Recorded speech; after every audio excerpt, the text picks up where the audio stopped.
ദൈവത്തിന്റെ പരിശുദ്ധ നാമം വാഴ്ത്തപ്പെടുമാറാകട്ടെ. കൊലോസ്യർക്ക് എഴുതിയ ലേഖനമാണ് നാം പഠിച്ചുകൊണ്ടിരിക്കുന്നത്. 4-ാം അധ്യായത്തിന്റെ 1 വരെയുള്ള വാക്യങ്ങൾ നാം വായിക്കുകയും ധ്യാനിക്കുകയും ചെയ്യുകയുണ്ടായി. ഇന്ന് 2 മുതലുള്ള ചില വാക്യങ്ങൾ നമുക്ക് വായിച്ച് ധ്യാനിക്കുവാനായിട്ട് സമയമെടുക്കാം. 2-ാമത്തെ വാക്യം നാം ഇപ്രകാരമാണ് വായിക്കുന്നത്: പ്രാർത്ഥനയിൽ ഉറ്റിരിപ്പിൻ, സ്തോത്രത്തോടെ അതിൽ ജാഗരിപ്പിൻ. ഈ പ്രാർത്ഥനയും സ്തോത്രവും അത് ഒരുമിച്ച് പല വചനഭാഗങ്ങളിലും പറഞ്ഞിരിക്കുന്നത് നിങ്ങൾക്ക് ശ്രദ്ധയുണ്ടായിരിക്കും, അല്ലെങ്കിൽ നിങ്ങൾ ശ്രദ്ധിച്ചിട്ടുണ്ടായിരിക്കും എന്ന് ഞാൻ വിചാരിക്കുന്നു. ഒന്നിനെക്കുറിച്ചും വിചാരപ്പെടരുത്. എല്ലാറ്റിലും പ്രാർത്ഥനയാലും അപേക്ഷയാലും സ്തോത്രത്തോടെ നിങ്ങളുടെ ആവശ്യങ്ങളെ നമ്മളങ്ങനെ ഫിലിപ്പി ലേഖനത്തിൽ വായിക്കുന്നുണ്ട്. അപ്പോൾ ഈ പ്രാർത്ഥനയും സ്തോത്രവും അത് രണ്ടും ഒരുമിച്ച് പോകുന്നതായിട്ടുള്ള കാര്യങ്ങളാണ്. എന്നാൽ ഇവിടെ പ്രാർത്ഥനയിൽ ഉറ്റിരിപ്പിൻ, സ്തോത്രത്തോടെ അതിൽ ജാഗരിപ്പിൻ എന്ന് പറയുമ്പോൾ ഫിലിപ്പി ലേഖനത്തിൽ നാം വായിക്കുന്ന വാക്യവും ഇതുമൊക്കെ വെച്ച് നോക്കിയാൽ ഈ പ്രാർത്ഥനയിൽ യഥാർത്ഥത്തിൽ സ്തോത്രം ധാരാളം ഉണ്ടായിരിക്കണം, അല്ലെങ്കിൽ ഉണ്ടാകേണ്ടതാണ് എന്ന് നമുക്ക് മനസ്സിലാക്കുവാനായിട്ട് സാധിക്കും. പ്രാർത്ഥന എന്ന് പറഞ്ഞാൽ പലപ്പോഴും നമ്മൾ അതിനെക്കുറിച്ച് ചിന്തിക്കുന്നത് നമ്മുടെയും നമുക്ക് വേണ്ടപ്പെട്ട ആളുകളുടെയും ഭൗതികമായിട്ടുള്ള ആവശ്യങ്ങൾ അങ്ങനെ നിരന്തരമായി ദൈവസന്നിധിയിൽ പറഞ്ഞുകൊണ്ടേയിരിക്കുക എന്നുള്ള ഒരു നിലയിലാണ്. എന്നാൽ നമ്മുടെ ആവശ്യങ്ങൾ എല്ലാം പിതാവ് അറിയുന്നു. നാം അത് ചോദിക്കുന്നതിൽ പ്രശ്നങ്ങളൊന്നുമില്ല. പക്ഷെ നാം അങ്ങനെ കൂടെ ദൈവം ഞാൻ പ്രാർത്ഥിച്ചതൊന്നും കേട്ടിട്ടില്ല, എങ്ങനെയെങ്കിലും ദൈവത്തെ ഒന്ന് ബോധ്യപ്പെടുത്തണം, നമ്മുടെ വിഷയങ്ങളൊന്ന് ബോധ്യപ്പെടുത്തണം, ഒരു സമ്മർദ്ദത്തിലൂടെ എങ്കിലും എൻ്റെ ആവശ്യങ്ങൾ ദൈവത്തിൽ നിന്നും ഒന്ന് നേടിയെടുക്കണം എന്നുള്ള നിലയിലുള്ള ഒരു മനോഭാവമാണ് പലപ്പോഴും ഇന്ന് പ്രാർത്ഥനയിൽ ആളുകൾക്ക്, പൊതുവെ വിശ്വാസികൾക്ക് ഉണ്ടാകാറുള്ളത്. എന്നാൽ നാം എന്തെങ്കിലും കാര്യത്തെക്കുറിച്ച് നാം പ്രാർത്ഥിക്കുമ്പോഴും അതിനകത്ത് ഒരു സ്തോത്രം ഉണ്ടായിരിക്കേണ്ടത് ആവശ്യമാണ്. കാരണം നമ്മൾ എന്തെങ്കിലും ഒരു പ്രതിസന്ധികളിലൂടെയാണ് കടന്നു പോകുന്നത് എങ്കിൽ ആ പ്രതിസന്ധികളിലൂടെ നമ്മളെ കടത്തിവിടുന്നതിൽ ദൈവത്തിന് ഒരു ഉദ്ദേശമുണ്ട്, ഒരു ലക്ഷ്യമുണ്ട്. അത് നമ്മുടെ നന്മ മാത്രമാണ്. നമുക്ക് എന്തെങ്കിലും ഒരു കഷ്ടം തന്നേറ്റ് അതിനെക്കുറിച്ച് സന്തോഷിക്കുന്ന ഒരു ദൈവം അല്ല. സാഡിസം എന്നൊക്കെ നമ്മൾ പറഞ്ഞു കേൾക്കാറുണ്ടല്ലോ. മറ്റുള്ളവരെ ദുഃഖിപ്പിക്കുന്നതിൽ സന്തോഷിക്കുന്ന ചില ആളുകളുണ്ട്, അങ്ങനെയുള്ള സ്വഭാവ വൈകൃതങ്ങളുള്ള ആളുകളുണ്ട്. എന്നാൽ ദൈവം ഒരിക്കലും അങ്ങനെയുള്ള ഒരാളല്ല. നാം ഒരുപക്ഷെ നമുക്ക് താല്പര്യമില്ലാത്തതായിട്ടുള്ള സാഹചര്യങ്ങളിലൂടെ കടന്നു പോകുമ്പോൾ ദൈവം ഒരിക്കലും നമ്മളെ ഒന്ന് സങ്കടപ്പെടുത്തി നമ്മളെ കഷ്ടത്തിലൂടെ കടത്തിവിട്ട് അതിൽ സന്തോഷിക്കുന്ന ദൈവമല്ല. മറിച്ച് ദൈവത്തിന് ഓരോ സാഹചര്യങ്ങളിലും നമ്മെക്കുറിച്ച് ഓരോ പരിപാടിയുണ്ട് എന്നുള്ളത് നാം മനസ്സിലാക്കേണ്ടതുണ്ട്. അപ്പോൾ അങ്ങനെ ഉള്ളത് കൊണ്ടാണ് സ്തോത്രത്തോടെ അതിൽ ജാഗരിപ്പിൻ എന്ന് പറയുന്നത്. അതായത് നാം ഏതെങ്കിലും ഒരു വിഷയത്തെക്കുറിച്ച് പ്രാർത്ഥിക്കുമ്പോഴും അങ്ങനെ ഒരു സാഹചര്യത്തിലൂടെ കടന്നു പോകുവാൻ ദൈവം അനുവദിക്കുന്നതിൻ്റെ നന്മയെ ഓർത്ത്, ഒരുപക്ഷെ നമുക്കിപ്പോൾ ബോധ്യമില്ലെങ്കിൽ പോലും അതിൻ്റെ നന്മയെ ഓർത്ത് ദൈവത്തെ സ്തുതിക്കുന്ന ഒരു മനോഭാവമായിരിക്കണം നമുക്കുള്ളത്. അല്ലാതെ ഒരു ദൈവത്തിന് മുമ്പാകെ ഒരു പരാതിപ്പെട്ടി പോലെ നാം ജീവിക്കുന്നത് അതൊരിക്കലും ഒരു ദൈവ പൈതലിന് ഭൂഷണമായിട്ടുള്ളൊരു കാര്യമല്ല. ദൈവത്തിൽ അങ്ങനെയല്ല ജീവിക്കേണ്ടത് എന്നുള്ളത് നമുക്കറിയാമല്ലോ. ഇവിടെ പ്രാർത്ഥനയിൽ ഉറ്റിരിപ്പിൻ, സ്തോത്രത്തോടെ അതിൽ ജാഗരിപ്പിൻ എന്ന് പറയുമ്പോൾ ഉറ്റിരിക്കുക എന്ന് പറഞ്ഞു കഴിഞ്ഞാൽ അത് രാവിലെയും വൈകുന്നേരവും 5, 10, 15 മിനിറ്റ് പ്രാർത്ഥിക്കുന്നതിനെ കുറിച്ചല്ല, അല്ലെങ്കിൽ നമുക്ക് എപ്പോഴെങ്കിലും സമയം കിട്ടുമ്പോൾ കുറച്ച് സമയം പ്രാർത്ഥിക്കാമെന്ന് തീരുമാനിച്ച് കുറച്ചു നേരം പ്രാർത്ഥിക്കുന്നതിനെ കുറിച്ചല്ല. മറിച്ച് അതൊരു നമ്മുടെ ഒരു മനോഭാവവും നമ്മുടെ ഒരു രീതിയും നമ്മുടെ ജീവിതത്തിൻ്റെ ഒരു ദൈനംദിന ജീവിതത്തിൻ്റെ ഒരു ഭാഗവുമായി തീരേണ്ടതാണ് ഈ പ്രാർത്ഥന, സ്തോത്രം എന്നൊക്കെ പറയുന്നത്. അതിനു വേണ്ടിയിട്ട് പ്രത്യേക ഒരു സമയം മാറ്റിവെക്കുന്നതിൽ കുഴപ്പമൊന്നുമില്ല. എന്നാൽ അങ്ങനെ മാറ്റിവെക്കുന്നതായിട്ടുള്ള സമയം മാത്രമാണ് അങ്ങനെ ദൈവത്തോടുള്ള സംസാരത്തിനും ദൈവത്തിൽ നിന്ന് ലഭിക്കുന്നതിനും കാരണമാകുന്നത് എങ്കിൽ അതിൽ ഒരു അപാകതയുണ്ട് എന്നുള്ളത് തന്നെയാണ്. ഇതിനു മുമ്പ് നാം ഇതേ ലേഖനം പഠിച്ചപ്പോൾ അവനുമായിട്ടുള്ള കൂട്ടായ്മയിൽ നടപ്പിൻ എന്നൊക്കെ നമ്മൾ പഠിച്ചു. നമ്മൾ ആരോടെങ്കിലുമുള്ള കൂട്ടായ്മയിൽ നടക്കുകയാണ്. കൂട്ടായ്മയിൽ നടക്കുന്നത് എപ്പോഴും ഒരുമിച്ച് നടക്കുമ്പോഴാണല്ലോ. അങ്ങനെ ഒരുമിച്ച് നടക്കുമ്പോൾ കൂട്ടായ്മയിലാണ് നാം നടക്കുന്നത് എങ്കിൽ എപ്പോഴും ആ കൂട്ടായ്മയിൽ നടക്കുന്ന ആളുകൾ തമ്മിൽ അങ്ങോട്ടും ഇങ്ങോട്ടും സംസാരങ്ങളുണ്ടാവും. നമുക്ക് അങ്ങോട്ട് സംസാരിക്കാം, അതുപോലെ തന്നെ കൂട്ടായ്മയിലുള്ള ആള് സംസാരിക്കുന്നത് നമുക്ക് കേൾക്കാം. അപ്പോൾ ഈ പ്രാർത്ഥനാ സ്തോത്രം എന്നൊക്കെ പറയുമ്പോൾ അത് ദൈവവുമായിട്ടുള്ള ഒരു സംസർഗത്തിൽ ജീവിക്കുക എല്ലായ്പ്പോഴും എന്നാണ് അതിൽ നിന്ന് യഥാർത്ഥത്തിൽ നമുക്ക് മനസ്സിലാക്കുവാൻ കഴിയുന്നത്. അതുകൊണ്ട് പ്രാർത്ഥന എന്ന് പറയുന്നത് കേവലം ചില സമയത്തേക്ക് മാത്രം മാറ്റിവെച്ചുകൊണ്ട് നടത്തുന്ന ഒരു പ്രകടനമോ ഒരു ചടങ്ങോ ഒന്നുമല്ല എന്നുള്ളത് നാം മനസ്സിലാക്കേണ്ടതായിട്ടുള്ള ആവശ്യമുണ്ട്. പാപം മനുഷ്യന്റെ ജീവിതത്തിൽ കിടക്കുന്നതിന് മുമ്പ് നമ്മുടെ ആദം ഹൗവ ആദി പിതാക്കന്മാർ അവര് ദൈവവുമായിട്ടുള്ളൊരു കൂട്ടായ്മയിലാണ് അവര് നടന്നത്. ദൈവം അവരോടുകൂടി, അല്ലെങ്കിൽ അവർ ദൈവത്തോടു കൂടി സമയം ചെലവഴിച്ചിരുന്നു. നമുക്കത് ഉൽപ്പത്തി പുസ്തകത്തിൽ കാണുവാനായിട്ട് സാധിക്കും. എന്നാൽ പാപമാണ് ദൈവത്തോടുള്ള കൂട്ടായ്മയിൽ നിന്നും മനുഷ്യന് ഒരു തടസ്സമാക്കി, അല്ലെങ്കിൽ അതിൽ നിന്നും അവനെ മാറ്റിയത്. അവൻ ആത്മീയമായിട്ട് ദൈവവുമായിട്ടുള്ള കൂട്ടായ്മയിൽ വസിക്കുവാൻ അവന് പ്രാപ്തനല്ലാതെ, ശക്തനല്ലാതെ ആത്മീയമായി മരിച്ചവനായി തീർന്നു. ദൈവവുമായിട്ടുള്ളൊരു ബന്ധം നമുക്ക് പറ്റുകയില്ലായിരുന്നു.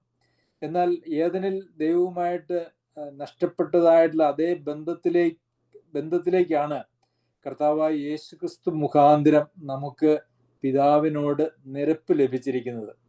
അതായത് എന്ത് ബന്ധമാണോ നമുക്ക് ഏദനിൽ ആദം ഹൗവമാർക്ക് നഷ്ടപ്പെട്ടത്, ആ ഒരു തലത്തിലേക്കുള്ള ബന്ധത്തിലേക്ക് കർത്താവായ യേശുക്രിസ്തുവിലൂടെ പിതാവിനോട് നിരപ്പ് പ്രാപിച്ച് ത്രിയേക ദൈവവുമായിട്ടുള്ള കൂട്ടായ്മയിൽ വസിക്കുവാൻ നമുക്കൊരു വലിയ സാധ്യത പുതിയ നിയമത്തിൽ ഉണ്ട്. ആ സാധ്യതയുടെ ഭാഗമാണ് അവനുമായിട്ടുള്ള കൂട്ടായ്മയിൽ നടക്കുക എന്ന് പറയുന്നതും പ്രാർത്ഥനയിൽ ഉറ്റിരിക്കുക, സ്തോത്രത്തോടെ അതിൽ ജാഗരിക്കുക എന്നൊക്കെയും പറയുന്നത്. എന്നാൽ നഷ്ടപ്പെട്ടു പോയ കൂട്ടായ്മ കർത്താവായ യേശുക്രിസ്തുവിലൂടെ നമുക്ക് തിരികെ ലഭിക്കുമ്പോഴും ആ കൂട്ടായ്മയുടെ നന്മയും സന്തോഷവും അതിൻ്റെ സൗഭാഗ്യമൊന്നും പലപ്പോഴും വിശ്വാസികൾക്ക് അവരുടെ അറിവുകേടുകൊണ്ടോ അല്ല എങ്കിൽ അവരുടെ താല്പര്യക്കുറവ് കൊണ്ടോ ദൈവവുമായിട്ട് അങ്ങനെ ഒരു കൂട്ടായ്മയ്ക്ക് സാധിക്കുന്നില്ല. അറിവുകേടും താല്പര്യവും മാത്രമല്ല, ദൈവവുമായിട്ടുള്ള ബന്ധം അത് വളരെ സജീവമായി നിലനിർത്തണമെങ്കിൽ, കൂട്ടായ്മ സജീവമായി നിലനിർത്തണമെങ്കിൽ നാം കർത്താവിൽ വസിച്ചുകൊണ്ട് അവൻ്റെ ഇഷ്ടം ചെയ്ത് ജീവിക്കുന്നവരായിരിക്കണം. അതുകൊണ്ട് പ്രിയമുള്ളവരെ, നമ്മളുടെ ക്രിസ്തീയ ജീവിതത്തെ നാം മനസ്സിലാക്കേണ്ടത് കേവലം ചില ആചാരപരമായ അല്ലെങ്കിൽ ചടങ്ങുകൾ അധിഷ്ഠിതമായ ഒരു ജീവിതമായിട്ടല്ല, മറിച്ച് ദൈവവുമായിട്ടുള്ള ഒരു നിരന്തരമായ സമ്പർക്കത്തിൽ ഊന്നിയതായ ഒരു ജീവിതമായിട്ടാണ്.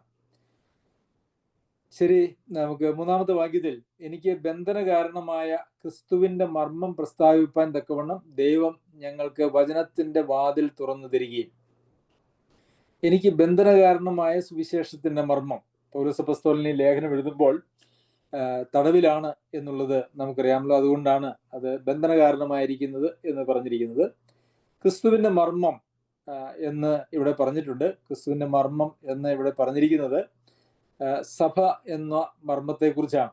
മർമ്മങ്ങൾ എന്നല്ല പറയുന്നത്, ക്രിസ്തുവിന്റെ മർമ്മം എന്ന ഏകവചനത്തിലാണ് അത് പറഞ്ഞിരിക്കുന്നത്. ആ മർമ്മം എന്ന് പറയുന്നത് സഭ എന്നുള്ളതായ മർമ്മം പഴയ നിയമകാലത്ത് മറഞ്ഞിരുന്നതും കർത്താവായ യേശു ക്രിസ്തുവിലൂടെ വെളിപ്പെട്ട് പ്രഖ്യാപിക്കപ്പെട്ട് അപ്പസ്തോലന്മാരാൽ പെന്തക്കോസ്ത് നാളിൽ ആരംഭിച്ചതുമായ ക്രിസ്തുവിന്റെ മണവാട്ടിയായിരിക്കുന്ന സഭ, അതാണ് മർമ്മം എന്ന് പറയുന്നത് കൊണ്ട് ഇവിടെ ഉദ്ദേശിച്ചിരിക്കുന്നത്.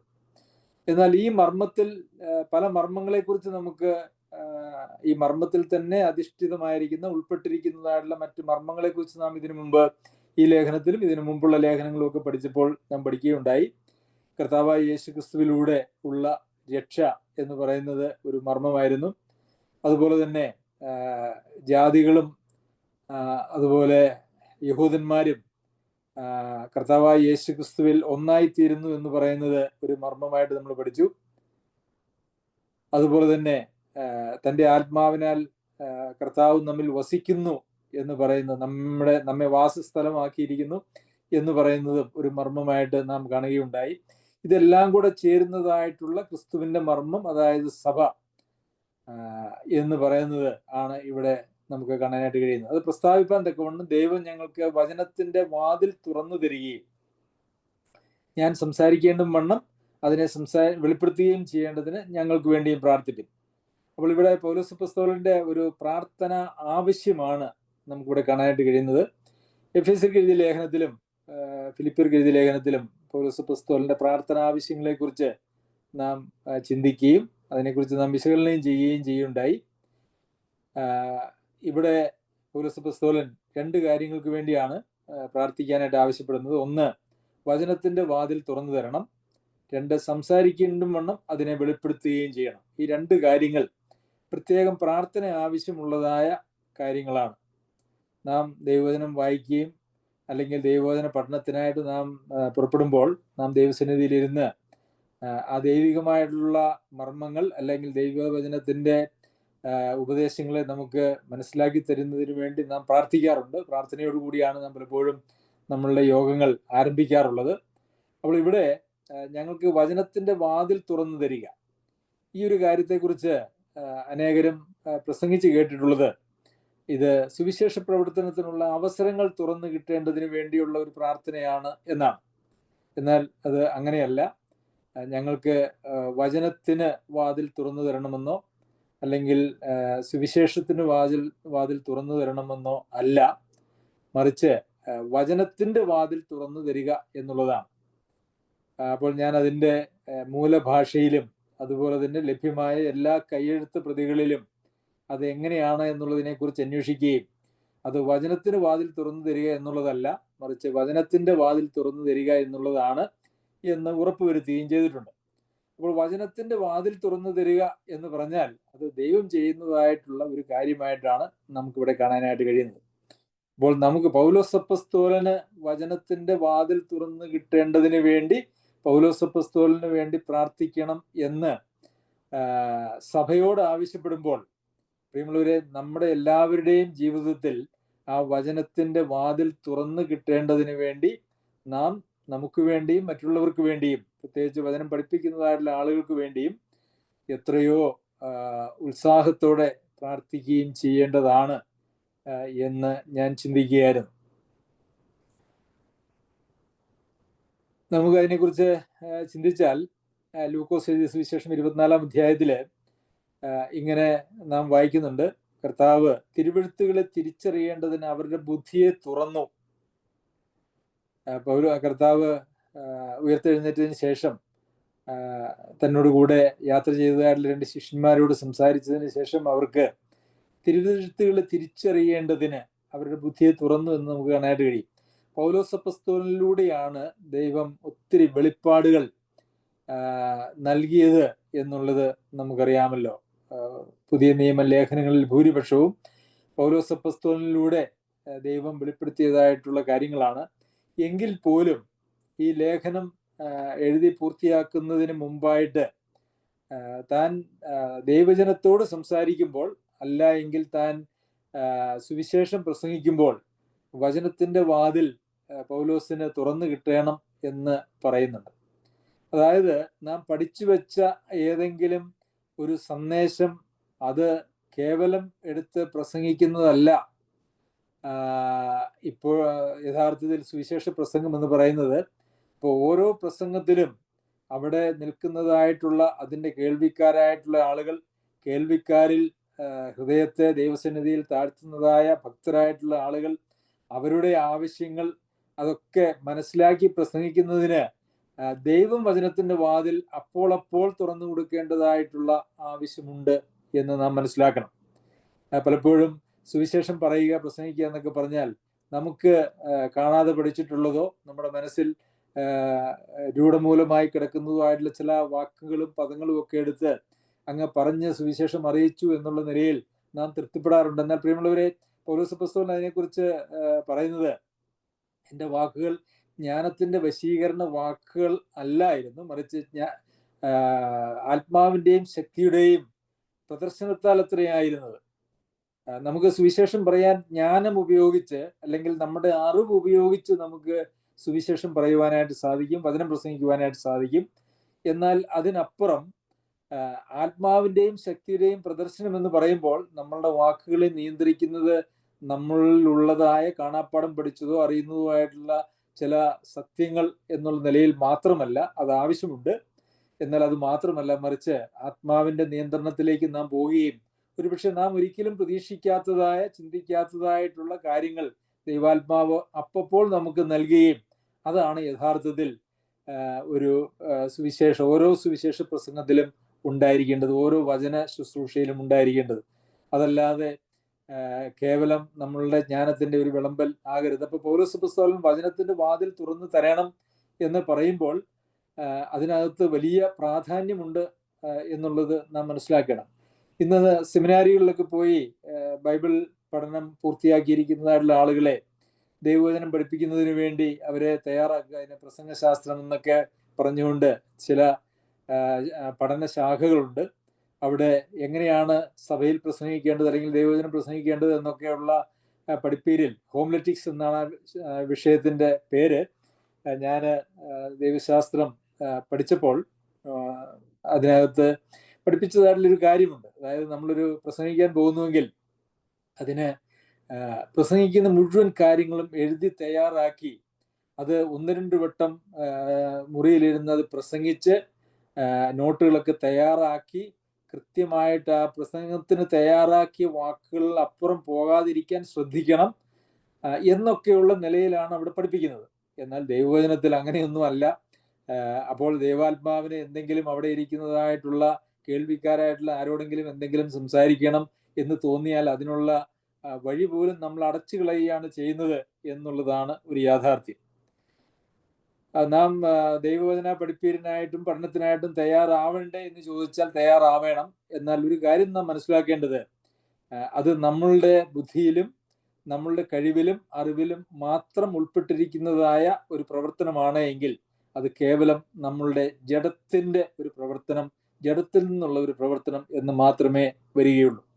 എന്നാൽ ആത്മാവിന്റെ നിയന്ത്രണത്തിൽ നാം ജീവിക്കുകയും വചനത്തിന്റെ വാതിൽ അതാത് സമയങ്ങളിൽ കേൾവിക്കാർക്ക് ആവശ്യമായിട്ടുള്ള സന്ദേശങ്ങൾ, ദൂതുകൾ കൊടുക്കേണ്ടതിന് വേണ്ടി വെളിപ്പെടുത്തി തരണമെന്നുള്ള പ്രാർത്ഥനയോടുകൂടി കേൾവിക്കാരും അതുപോലെ തന്നെ ദൈവവചനം ശുശ്രൂഷിക്കുന്നതായിട്ടുള്ള ആളുകളും നിൽക്കുമ്പോൾ അത് ഏറ്റവും പ്രയോജനകരവും മനോഹരവുമായി തീരുന്നു എന്ന് നമുക്കറിയാം. അതുപോലെ തന്നെ തിരുവെഴുത്തുകളെ തിരിച്ചറിയേണ്ടതിന് അവരുടെ ബുദ്ധിയെ തുറന്നു എന്ന് നമ്മൾ കണ്ടു. അതുപോലെ തന്നെ ലുദിയയുടെ കാര്യത്തെക്കുറിച്ച് നമ്മൾ വായിക്കുമ്പോൾ അപ്പോസ്തല പ്രവൃത്തികൾ 16-ാം അധ്യായത്തിൽ തുയത്തൈര പട്ടണക്കാരത്തെയും രക്താംബരം വിൽക്കുന്നവരുമായ ലുദിയ എന്ന പേരുള്ള ദൈവഭക്തിയായ ഒരു സ്ത്രീ കേട്ടുകൊണ്ടിരുന്നു. പൗലോസ് സംസാരിച്ചത് ശ്രദ്ധിക്കേണ്ടതിന് ദൈവം അവളുടെ ഹൃദയം തുറന്നു. പൗലോസ് സംസാരിച്ചത് ശ്രദ്ധിക്കേണ്ടതിന് കർത്താവ് അവരുടെ ഹൃദയം തുറന്നു. അത് വചനത്തിന് വേണ്ടി തുറന്നു എന്നാണ്. അപ്പോൾ സംസാരിക്കുമ്പോൾ വചനം പൗലോസ് അപ്പോസ്തലന് തുറന്നു കിട്ടുകയും അതുപോലെ തന്നെ കേൾവിക്കാരായിട്ടുള്ള ആളുകൾക്ക് ദൈവം അവരുടെ ഹൃദയങ്ങളെ തുറക്കുകയും ചെയ്യുന്നു എന്ന് നമുക്ക് കാണാനായിട്ട് കഴിയും. എഫേസ്യർക്ക് എഴുതിയ ലേഖനത്തിലും അതിന് സമാനമായിട്ടുള്ള ചില കാര്യങ്ങൾ നമുക്ക് കാണുവാനായിട്ട് കഴിയും. നിങ്ങളെ ഓർത്തുകൊണ്ട് നമ്മുടെ കർത്താവായ യേശു ക്രിസ്തുവിന്റെ ദൈവവും മഹത്വമുള്ള പിതാവുമായവൻ നിങ്ങൾക്ക് തന്നെക്കുറിച്ചുള്ള പരിജ്ഞാനത്തിൽ ജ്ഞാനത്തിന്റെയും വെളിപ്പാടിന്റെയും ആത്മാവിനെ തരേണ്ടതിനും നിങ്ങളുടെ ഹൃദയദൃഷ്ടി പ്രകാശിച്ചിട്ട്, നമ്മുടെ ബുദ്ധി പ്രകാശിച്ചിട്ട് എന്നല്ല, നാം വളരെ ശ്രദ്ധയോടുകൂടി ഇരുന്നിട്ട് എന്നല്ല, നമ്മളുടെ ഹൃദയദൃഷ്ടി പ്രകാശിച്ചിട്ട് എന്നാണ് നമുക്ക് അവിടെ കാണാനായിട്ട് കഴിയുന്നത്. അതായത് നമ്മളുടെ ഹൃദയത്തിനും കണ്ണുകളുണ്ട്. നമ്മുടെ ബാഹ്യമായിട്ടുള്ള കണ്ണുകൾ കൊണ്ടും ചെവികൾ കൊണ്ടും നാം കാണുകയും കേൾക്കുകയും ചെയ്യുന്നതിനപ്പുറം ആത്മീയമായിട്ടുള്ള കാര്യങ്ങളെ മനസ്സിലാക്കേണ്ടതിന് വേണ്ടി നമ്മുടെ ഹൃദയത്തിന്റെ കണ്ണുകൾ, ഹൃദയത്തിന്റെ ചെവി ഒക്കെ തുറക്കേണ്ടത് ആവശ്യമാണ്. അത് നാം ദൈവസന്നിധിയിൽ ഭയത്തോടെ നാം നിൽക്കുമ്പോൾ അത് ദൈവം നമുക്ക് വേണ്ടി ചെയ്യുന്ന ഒരു കാര്യമാണ് എന്നാണ് പൗലോസ് അപ്പോസ്തലന്റെ ഈ പ്രാർത്ഥന ആവശ്യത്തിൽ നിന്ന് കൂടി നമുക്ക് മനസ്സിലാക്കുവാനായിട്ട് കഴിയുന്നത്. അപ്പോൾ ആ ഹൃദയദൃഷ്ടി പ്രകാശിക്കണമെങ്കിൽ ലൂക്കോസ് എഴുതിയ സുവിശേഷത്തിൽ നമുക്ക് അതിനെക്കുറിച്ച് കാണുവാൻ കഴിയുന്നത് നല്ല മണ്ണിലുള്ളതോ വചനം കേട്ട് ഗുണമുള്ള നല്ല ഹൃദയത്തിൽ സംഗ്രഹിച്ച് ക്ഷമയോടെ ഫലം കൊടുക്കുന്നവൻ തന്നെ. അപ്പോൾ ദൈവവചനം കേൾക്കുമ്പോൾ ഹൃദയത്തിന്റെ വാതിൽ തുറക്കപ്പെടണമെങ്കിൽ അല്ലെങ്കിൽ ഹൃദയദൃഷ്ടി പ്രകാശിക്കപ്പെടണമെങ്കിൽ നല്ല ഗുണമുള്ള ഹൃദയം ആയിരിക്കണം എന്നുള്ളതാണ്. എങ്ങനെയാണ് നമ്മുടെ ഹൃദയം നല്ലതും ഗുണമുള്ളതുമായി തീരുന്നത്? ദൈവവചനത്തോട് പ്രതികരിക്കുന്ന, ദൈവവചനം കേൾക്കുമ്പോൾ അത് സ്വീകരിക്കാൻ സന്നദ്ധതയുള്ളതായ ഹൃദയമായിട്ട് അത് രൂപപ്പെടേണ്ടത് ആവശ്യമാണ്. അത് നാം ദൈവവുമായിട്ടുള്ള കൂട്ടായ്മയിൽ, പ്രാർത്ഥനയിൽ, അനുസരണത്തിലൊക്കെ ജീവിക്കുമ്പോൾ മാത്രമാണ് അങ്ങനെയുള്ള ഒരു നല്ല ഗുണമുള്ള ഹൃദയം നമ്മിൽ ഉളവാകുന്നത്. ഇവിടെ നല്ല ഹൃദയത്തിൽ സംഗ്രഹിക്കുക എന്നൊരു പദം നമ്മൾ ലൂക്കോസ് സുവിശേഷത്തിൽ വായിക്കുന്നുണ്ട്. അപ്പോൾ ഹൃദയത്തിൽ സംഗ്രഹിക്കുക എന്ന് പറയുന്നത് അവിടെ നമുക്ക് കാണാം. എന്നാൽ തെസ്സലോനിക്കർക്ക് ലേഖനം എഴുതുമ്പോൾ പൗലോസ് അപ്പോസ്തലൻ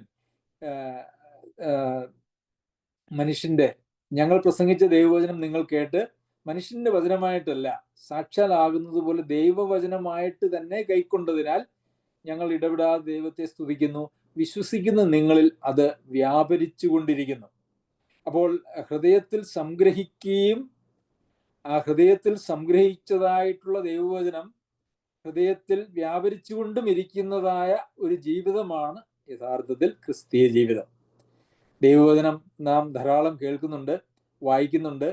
അപ്പോൾ നാം വായിക്കുന്നതും കേൾക്കുന്നതുമായിട്ടുള്ള ദൈവവചനം അതങ്ങനെ ഒരു ചെവിയിലൂടെ കേട്ടു മറു ചെവിയിലൂടെ പോയി എന്നുള്ളതിന് വേണ്ടിയിട്ടുള്ളതല്ല ദൈവവചനം. മറിച്ച് അത് നമ്മളുടെ ഹൃദയം നല്ല ഗുണമുള്ള ഒരു ഹൃദയമായി തീരുകയും അതിൽ സംഗ്രഹിക്കുകയും അതിൽ വ്യാപരിക്കുകയും ചെയ്യുമ്പോഴാണ് ദൈവവചനം നമുക്ക് പ്രയോജനമായി തീരുന്നത്. അതല്ല എങ്കിൽ നമ്മൾ എന്തൊക്കെയോ കുറെ കേട്ടു, എന്തൊക്കെയോ ചിലതൊക്കെ മനസ്സിലായി, ഒരു അവിയൽ പരുവത്തിൽ എന്തൊക്കെയോ നമ്മളിൽ ഉണ്ട് എന്നുള്ളതല്ലാതെ നമ്മുടെ പരീക്ഷാഘട്ടത്തിൽ നമ്മുടെ ആവശ്യ സന്ദർഭങ്ങളിൽ അതിൽ നിന്ന് ദൈവാത്മാവിന് നമുക്കൊന്നും ബോധ്യപ്പെടുത്തി തരുവാനായിട്ട് കഴിയുന്നതല്ല.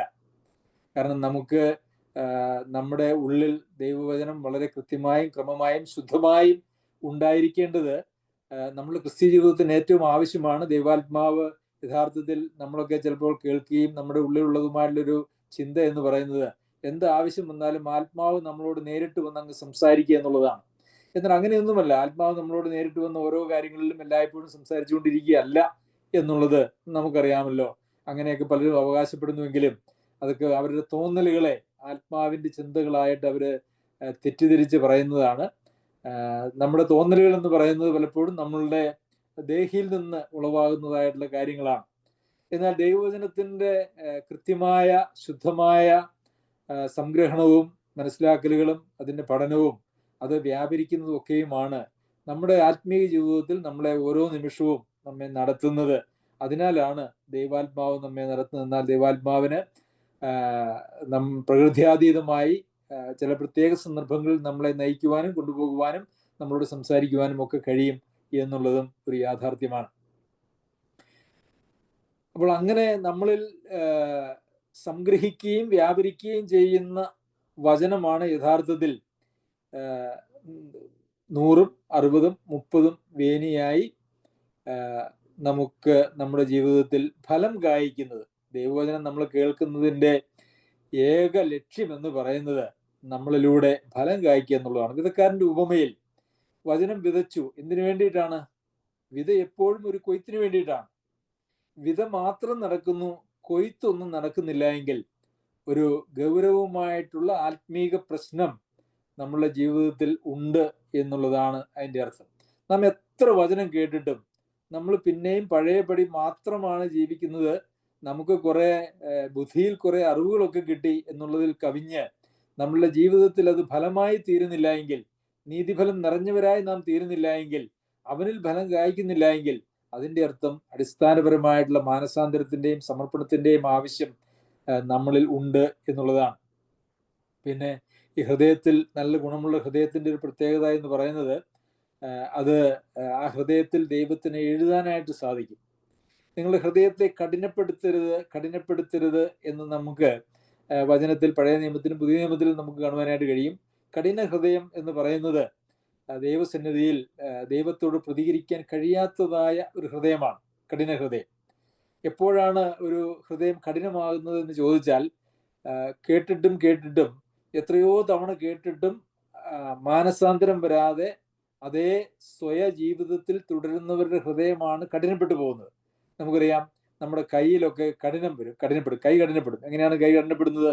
നമ്മളുടെ മസിൽ ഉറയ്ക്കുന്നതും കയ്യിൽ തഴമ്പ് വരുന്നതും ഒക്കെ ഒരേ കാര്യം തുടർച്ചയായി നാം ചെയ്തുകൊണ്ടിരിക്കുമ്പോഴാണ്. അതുപോലെ തന്നെ ഹൃദയവും കഠിനപ്പെടുന്നത് ദൈവവചനത്തോട് പ്രതികരിക്കുന്നതിൽ പരാജയപ്പെട്ട് ദൈവവചനത്തോട് മറുതലിച്ച് അവസാനം ദൈവവചനം കേൾക്കുമ്പോൾ പോലും അവരുടെ ഉള്ളിൽ പെട്ടെന്നുണ്ടാകുന്ന മനോഭാവം എന്ന് പറയുന്നത്, ഇതൊക്കെ എനിക്ക് അറിയാവുന്ന കാര്യങ്ങളല്ലേ, ഇത് എത്രയോ കേട്ടിരിക്കുന്നു എന്നുള്ള ഒരു നിലയിലേക്കായിരിക്കും. അതല്ലാതെ അയ്യോ, എനിക്ക് മാനസാന്തരപ്പെടാൻ ആവശ്യമുണ്ടല്ലോ, ഞാനിതാ മാനസാന്തരപ്പെടുന്നു, എന്നെ ഞാൻ വീണ്ടും ദൈവേഷ്ടത്തിനായിട്ട് സമർപ്പിക്കുന്നു എന്നുള്ള ഒരു മനോഭാവം അല്ല ഉണ്ടാകുന്നത്. അപ്പൊ അങ്ങനെയുള്ളൊരു പ്രത്യേകത എന്ന് പറഞ്ഞു കഴിഞ്ഞാൽ അവര് ദൈവവചനം കേൾക്കുമ്പോൾ അവർക്ക് എപ്പോഴും അവര് ശ്രദ്ധിച്ചുകൊണ്ടിരിക്കുന്നത് അവർക്ക് അറിയത്തില്ലാത്ത എന്തെങ്കിലും ഒരു പുതിയ കാര്യങ്ങൾ കേൾക്കാനായിട്ട് സാധിക്കുന്നുണ്ടോ എന്നുള്ള നിലയിലായിരിക്കും. പഴയ കാര്യങ്ങളെല്ലാം കേട്ട് അനുസരിച്ച് വിശുദ്ധീകരണത്തിൽ വളർന്നു എന്നുള്ളതൊന്നുമല്ല, അങ്ങനെയുള്ള വളർച്ചയൊന്നും അശേഷം ഉണ്ടായിട്ടില്ല. എന്നാൽ ഈ ബുദ്ധിയിൽ കാര്യങ്ങൾ കൂടുതൽ ഉൾക്കൊള്ളുന്നതിനും മനസ്സിലാക്കുന്നതിനും വേണ്ടി എന്തെങ്കിലും പുതിയ പുതിയ കാര്യങ്ങൾ കേൾക്കുവാൻ ഉള്ള താല്പര്യമാണ് അങ്ങനെയുള്ള ആളുകളുടെ ജീവിതത്തിൽ എപ്പോഴും ഉണ്ടാകുന്നത്. ഇപ്പോൾ ഞാൻ ആദ്യം സംസാരിച്ചു തുടങ്ങിയത് പ്രാർത്ഥനയെക്കുറിച്ചും സ്തോത്രത്തെക്കുറിച്ചുമാണ്. അത് നാം നമ്മുടെ സഭയിൽ അല്ലെങ്കിൽ ബൈബിൾ ക്ലാസ്സുകളിൽ നാം എത്രയോ തവണ പറഞ്ഞിട്ടുള്ളതായിട്ടുള്ള കാര്യമാണ്. ഒരുപക്ഷെ അതിനെക്കുറിച്ച് സംസാരിക്കാൻ തുടങ്ങുമ്പോൾ തന്നെ നമുക്ക് ഒരുപക്ഷെ തോന്നാൻ സാധ്യതയുള്ളത് ഇതൊക്കെ എന്തിനാണ് പറയുന്നത്, ഇതിൻ്റെയൊക്കെ ആവശ്യമുണ്ടോ എന്നുള്ള നിലയിലാണ്. എന്നാൽ പ്രിയമുള്ളവരെ, അങ്ങനെ നമ്മളിൽ ഒരു ചിന്ത വരുന്നുണ്ടെങ്കിൽ നാം ദൈവാത്മാവിനോട് സെൻസിറ്റീവായ ഒരു ആളുകളല്ല, നാം ദൈവവചനത്തോട് നിഷ്കളങ്കരായി ദൈവവചനത്തെ സമീപിക്കുന്നതായിട്ടുള്ള ആളുകളുമല്ല. അപ്പോൾ നമ്മുടെ ഹൃദയത്തെ കഠിനപ്പെടുത്താതെ ഇരിക്കണം. നമ്മുടെ ഹൃദയത്തിന്റെ പലകയിൽ ദൈവത്തിന്റെ വചനം എഴുതുമെന്നാണല്ലോ നമ്മൾ വായിക്കുന്നത്. എസെക്കിയേൽ പ്രവചനത്തിലും അതുപോലെ തന്നെ ഇബ്രാഹിം ലേഖനത്തിലൊക്കെ നമ്മൾ വായിക്കുന്നത് എങ്ങനെയാണ്? നമുക്കറിയാം, വളരെ കടുപ്പമുള്ളൊരു പ്രതലത്തിൽ എന്തെങ്കിലും എഴുതാനായിട്ട് സാധിക്കുകയില്ല. കടുപ്പമുള്ള പ്രതലത്തിൽ എഴുതിയാൽ അതവിടെ തെളിയുകയില്ല, മറിച്ച് വളരെ മൃദുലമായ പ്രതലത്തിലാണ് നമുക്ക് എഴുതി എന്തെങ്കിലും ചെയ്യാനായിട്ട് കഴിയുക. നമുക്ക് ഒരു കല്ലിന്റെ ഒരു പാറപ്പുറത്ത് നമ്മുടെ കൈവിരലുകൊണ്ട് നമുക്ക് എഴുതാനായിട്ട് സാധിക്കുകയില്ല. എന്നാൽ ഒരു മണലിന്റെ പുറത്തോ അങ്ങനെ സോഫ്റ്റ് ആയിട്ടുള്ള എന്തിനെങ്കിലും പുറത്ത് നമുക്ക് എഴുതാനായിട്ട് സാധിക്കും. അപ്പൊ നമ്മുടെ ഹൃദയം കഠിനപ്പെട്ടു പോയാൽ ആ ദൈവവചനത്തിന്റെ പ്രകാശനം നമുക്ക് തരുവാനായിട്ട് ദൈവത്തിന് കഴിയുകയില്ല. ആ ദൈവവചനത്തിന്റെ വാതിൽ നമുക്കായിട്ട് തുറക്കുകയുമില്ല. അതുകൊണ്ട് പ്രിയമുള്ളവരെ, നാം ഏറെ ശ്രദ്ധിക്കേണ്ടതായിട്ടുള്ള ആവശ്യമുണ്ട്. അങ്ങനെ ദൈവം തുറക്കാതിരിക്കുന്നു എന്ന് പറയുന്നത് അത് വളരെ ഒരു അപകടകരമായ ആത്മീക അവസ്ഥയിലേക്ക് നമ്മെ കൊണ്ടുചെല്ലുകയും ചെയ്യും. പിന്നെ 4-ാമത്തെ വാക്യത്തിൽ, ഞാൻ സംസാരിക്കേണ്ടും വണ്ണം അതിനെ വെളിപ്പെടുത്തുകയും ചെയ്യേണ്ടതിന് ഞങ്ങൾക്ക് വേണ്ടി പ്രാർത്ഥിപ്പിൻ. അപ്പോൾ ദൈവത്തിന്റെ വചനം നമുക്ക് തുറന്നു തരണം, വചനത്തിന്റെ വാതിൽ തുറന്നു തരണം. അത് തുറന്നു തരുമ്പോൾ പിന്നെ ഞാൻ സംസാരിക്കേണ്ടും വണ്ണം അതിനെ വെളിപ്പെടുത്തുകയും ചെയ്യണം. അപ്പോൾ അതിനും ഞങ്ങൾക്ക് വേണ്ടി പ്രാർത്ഥിപ്പിൻ എന്നുള്ളതാണ്. അപ്പോൾ സംസാരിക്കേണ്ടത് എങ്ങനെയാണ് എന്നുള്ളത് തീരുമാനിക്കുന്നത് യഥാർത്ഥത്തിൽ നമ്മളല്ല. അത് ദൈവാത്മാവ് നമ്മളിലൂടെ പ്രത്യേകമായിട്ടുള്ള കൃപ നൽകിക്കൊണ്ട് ചെയ്യുന്നതായിട്ടുള്ള കാര്യമാണ്. ദൈവവചനത്തിന്റെ വാതിൽ തുറന്നു തന്ന ദൈവവചനം നമുക്ക് മനസ്സിലാക്കിയെങ്കിൽ പോലും അത് സംസാരിക്കുന്നതിനും ഒരു ദൈവികമായിട്ടുള്ള ക്രമീകരണം, ദൈവാത്മാവിന്റെ നിയന്ത്രണം, നടത്തിപ്പ്, അത് തുറന്നുള്ള വാക്യങ്ങൾ നാം അടുത്ത ദിവസം പഠിക്കുമ്പോൾ നമുക്ക് അതിനെക്കുറിച്ച് ചിന്തിക്കാം. എങ്ങനെയാണ് സംസാരിക്കേണ്ടത് എന്നുള്ളത് പൗലോസ് അപ്പോസ്തലൻ തുടർന്നുള്ള വാക്യങ്ങൾ പറയുന്നുണ്ട്. ഇന്ന് അത് പഠിക്കുവാനായിട്ടുള്ള സമയം നമുക്ക് ഇല്ല. അപ്പോൾ ദൈവവചനം സംസാരിക്കുന്നതിനും ക്രമീകരണങ്ങളുണ്ട്, ദൈവവചന പ്രകാരമുള്ള പ്രമാണങ്ങളുണ്ട്. അത് നമുക്ക് തോന്നിയതുപോലെ പറയാനൊന്നും സാധിക്കുകയില്ല. ഇന്ന് നമ്മൾ നോക്കിയാൽ ഈ ഡിബേറ്റുകൾ, വാദപ്രതിവാദങ്ങളൊക്കെ ദൈവവചനം വെച്ചുകൊണ്ട് പരസ്യവേദികളിൽ ആളുകൾ നടത്തുന്നത് നമുക്ക് കാണുവാനായിട്ട് സാധിക്കും. അങ്ങനെ ദൈവവചനത്തിന്റെ പ്രമാണങ്ങളെ ഒരു വാദപ്രതിവാദത്തിലൂടെ ആരെങ്കിലും പരാജയപ്പെടുത്തുകയോ ഒന്നും ചെയ്യുന്നതായിട്ട് നമുക്ക് വചനത്തിലില്ല. നമ്മളോട് ആരെങ്കിലും ചോദിച്ചാൽ അവരോടൊരു മറുപടി പറയാൻ നാം പ്രാപ്തരായിരിക്കണം എന്നുള്ളതല്ലാതെ അങ്ങനെ പരസ്യമായിട്ടുള്ള വെല്ലുവിളികളിലൂടെ ദൈവവചനത്തെ ഉറപ്പിച്ച് കൊടുക്കുക എന്ന് പറയുന്നത് അതൊരു ദൈവിക പരിപാടിയല്ല. അങ്ങനെയൊന്നും നമ്മൾ പുതിയ നിയമത്തിൽ കാണുന്നതുമില്ല. അങ്ങനെയുള്ള അനാവശ്യമായിട്ടുള്ള തർക്കസംഗതികളിൽ നിന്നൊക്കെയും മാറി നിൽക്കണം എന്നുള്ളതാണ് ദൈവവചനത്തിലെ ഉപദേശം എന്ന് പറയുന്നത്. പന്നികളുടെ മുമ്പിൽ മുത്ത് ഇട്ട് കൊടുക്കരുത്. നമുക്കറിയാമല്ലോ, ഒരു പന്നിക്ക്, ചെറിയ കിടന്നുരുളുന്നതായിട്ടുള്ള ഒരു പന്നിക്ക് അതിന് മുത്ത് കൊടുത്താലും അതിന് എന്തിട്ട് കൊടുത്തു കഴിഞ്ഞാലും അതിന് പ്രത്യേകിച്ച് വ്യത്യാസമൊന്നുമില്ല. അതെല്ലാം അതിനോട് പ്രതികരിക്കുന്നത് മോശമായിട്ടായിരിക്കും. അപ്പോൾ ദൈവവചനമാകുന്ന മുത്തുകൾ നമ്മളുടെ മുമ്പിലേക്ക് തരുമ്പോൾ അത് മുത്താണ് എന്നുള്ളത് മനസ്സിലാക്കി അതിനെ നാം പരിഗണിക്കേണ്ടതും അല്ലെ. വിലയേറിയ മുത്ത് അന്വേഷിച്ചു പോയ കച്ചവടക്കാരനെ കുറിച്ചൊക്കെ നമ്മൾ വായിക്കുന്നുണ്ട്. ഉപമകളായിട്ട് കർത്താവ് പറഞ്ഞ് നമ്മൾ വായിക്കുകയും ഒക്കെ ചെയ്യുന്നുണ്ട്. അപ്പോൾ ദൈവവചനം ഒരു വിലയേറിയ മുത്താണ് എന്ന് നാം മനസ്സിലാക്കി അതിനോടുള്ള സമീപനത്തിലും അത് മറ്റുള്ളവരോട് സംസാരിക്കുമ്പോഴും നാം ആ ഒരു ബഹുമാനം ദൈവവചനത്തെ സംബന്ധിച്ച് പുലർത്തേണ്ടത് ആവശ്യമാണ്. ദൈവവചനത്തോട് ബഹുമാനം പുലർത്താൻ മനസ്സില്ലാത്തതും സമ്മതമില്ലാത്തതും അങ്ങനെ ചെയ്യാത്തതുമായിട്ടുള്ള ആളുകളുടെ മുമ്പിലേക്ക് നാം ദൈവവചനത്തെ വെച്ചു കൊടുക്കുമ്പോൾ യഥാർത്ഥത്തിൽ അവർ അതിനെ കയറി ചവിട്ടി മെതിക്കുക എന്നുള്ളതല്ലാതെ അതുകൊണ്ട് ഒരു പ്രയോജനവും ഉളവാകുന്നതല്ല. ദൈവഭക്തരായിട്ടുള്ള മാനസാന്തരപ്പെടുന്നതായിട്ടുള്ള ആളുകളുടെ മുമ്പാകെ ദൈവം വചനത്തിന്റെ വാതിൽ അവർക്കായിട്ട് തുറക്കുകയും അപ്പോൾ ദൈവാത്മാവിനാലും ശക്തിയാലും അവരോട് യോഗ്യമായി പ്രസംഗിക്കപ്പെടുന്നതായിട്ടുള്ള ദൈവവചനമാണ് അവർക്ക് മാനസാന്തരത്തിനും രക്ഷയ്ക്കും ഇടയാകുന്നത്. ആരും ഡിബേറ്റിലൂടെ ആരെയും രക്ഷിച്ചിട്ടില്ല, രക്ഷയിലേക്ക് നടത്തിയിട്ടില്ല. അതൊക്കെ വളരെ വ്യർത്ഥമായിട്ട് തീർന്നിട്ടേ ഉള്ളൂ എന്നുള്ളത് നമുക്കറിയാമല്ലോ. അപ്പോൾ ദൈവവചനം നാം മറ്റുള്ളവരോട് ദൈവവചനം സംസാരിക്കുമ്പോൾ സഭയിലാണെങ്കിലും മറ്റ് പുറത്തുള്ള ആളുകളോട് സുവിശേഷ സന്ദേശങ്ങൾ പറയുമ്പോഴായിരിക്കുകയാണെങ്കിലും അതിനൊക്കെ ഒരു ദൈവികമായിട്ടുള്ള മുഖാന്തരങ്ങൾ, അതല്ലെങ്കിൽ ദൈവികമായിട്ടുള്ളൊരു സഹായം അതിന് ആവശ്യമാണ്. അതിനെ വിശ്വാസികൾ, പ്രത്യേകിച്ച് അങ്ങനെ ദൈവവചനം പ്രസംഗിക്കുന്നതായിട്ടുള്ള ആളുകൾക്ക് ദൈവമക്കളുടെയും അവരുടെ തന്നെയും ദൈവമക്കളുടെയും പ്രാർത്ഥന സഹായവും ആവശ്യമാണ്. ദൈവവചനത്തിന്റെ നിർമ്മലമായിട്ടുള്ള സത്യങ്ങളിലേക്ക് നമുക്ക് മടങ്ങി വരാം. പ്രിയമുള്ളവരെ, ദൈവം നമ്മെ സഹായിക്കട്ടെ. അവന്റെ അതിപരിശുദ്ധ നാമം വാഴ്ത്തപ്പെടുമാറാകട്ടെ.